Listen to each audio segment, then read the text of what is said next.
on va rester dans le chaos, et puis voilà, la situation va s'empirer et le pays va aller vers le... C'est difficile à le dire, mais ouais, la situation n'est pas bonne. Moi, je pense que ouais, ça serait bien qu'il démissionne, Emmanuel Macron. Pour quelle raison? Parce que son bilan est catastrophique. Voilà, la dette de la France, c'est énorme. Alexa Lavoie here, and I'm currently in Paris, France, to cover the highly anticipated reopening of Notre-Dame de Paris. After years of restoration following the devastating fire in 2019, this iconic monument is once again ready to welcome visitors from around the world. If you want to contribute to our journalism and support our trip to Paris, you can give generously at NotreDameRestore.com. But while this reopening is a moment of celebration and national unity, France is also navigating significant political turmoil. Earlier this week, a vote of non-confidence led to the resignation of Prime Minister Michel Barnier, who was appointed by President Emmanuel Macron. This development leaves Macron facing the challenge of appointing a new prime minister who could also be vulnerable to future votes of non-confidence. Mesdames et messieurs les députés, je ne me résous pas. I can't believe a majority of MPs here will vote to destabilize our institutions at a moment where our country is going through a deep moral, economic, financial and civic crisis. Économique, financière et civique.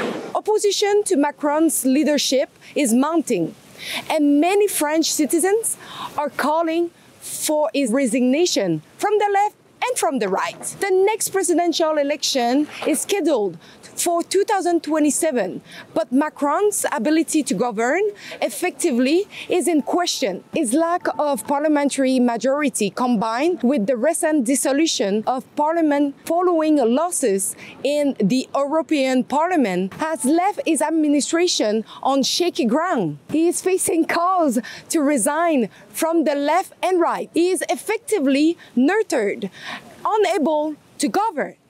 Meanwhile, another high-profile story is unfolding in French politics. Marine Le Pen, leader of the Rassemblement National, is facing serious legal challenges. Recently, prosecutors requested a sentence of 5 years in prison, including 2 years of firm imprisonment and 5 years of ineligibility from public office, with immediate effect. This would prevent Le Pen from running in the 2027 presidential election when she is currently at the door of power. Ce réquisitoire est révoltant.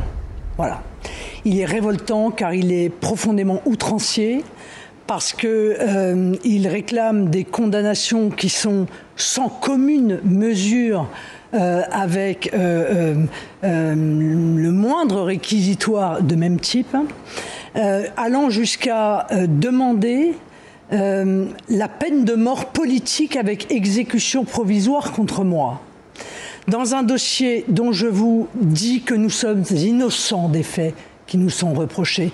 Le Pen, along with 24 others, is accused of orchestrating a system of embezzlement between 2004 and 2016. The alleged scheme involved redirecting funds from the European Union intended for hiring parliamentary assistants to finance the party's political activities. Many believe the charges are politically motivated, drawing parallels to the legal battles faced by Donald Trump. Should Le Pen be barred from running, it would significantly reshape the political landscape in France, where she was expected to have a strong chance of victory in 2027. Now, let's talk to the French people.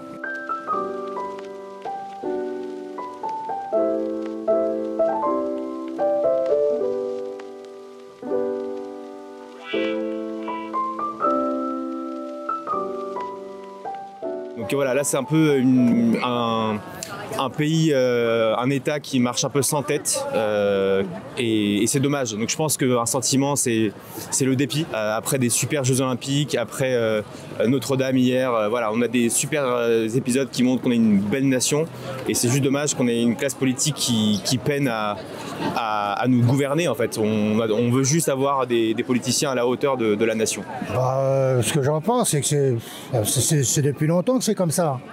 On n'a pas de gouvernement, Macron qui dissout, on ne sait plus où c'est qu'on est, hein, puis on ne sait pas où c'est qu'on va. C'est fataliste, de toute façon il n'y a pas aujourd'hui grand chose qu'on peut faire, il n'y aura pas de nouvelles élections législatives avant l'an prochain. De toute façon les choses continueront à fonctionner puisqu'on ne va pas arrêter les services publics au 31 décembre.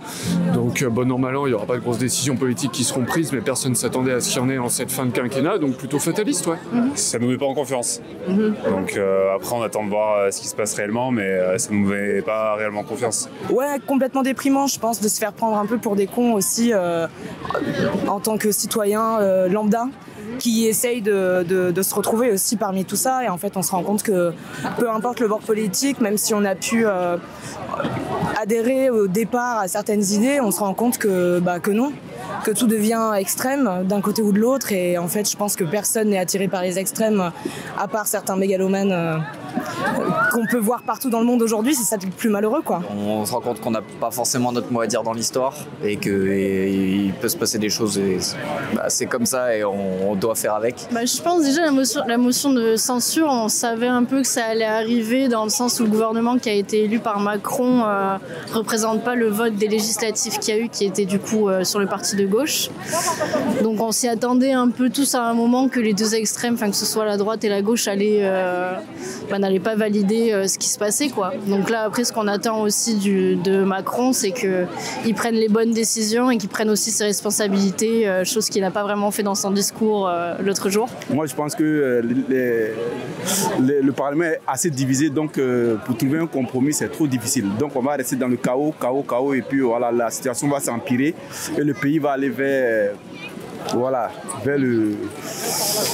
C'est difficile à le dire, mais ouais, la situation n'est pas bonne.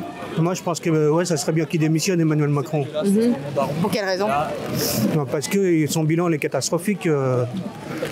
La dette de la France, c'est énorme. Moi, je pense que c'est du cinéma, c'est du cirque, c'est de la poudre aux yeux, voilà. Il faut bien s'en prendre à quelqu'un et les Français sont toujours à râler, ça va jamais alors qu'on habite un très très beau pays.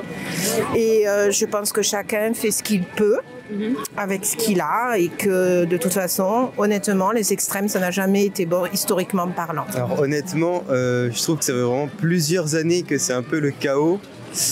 Et c'est pas nouveau, donc j'ai envie de dire qu'on est habitué. Mon autre question, c'est par rapport à Marine Le Pen. Elle fait face à des allégations de détournement de fonds. Oui. Pensez-vous que c'est motivé politiquement?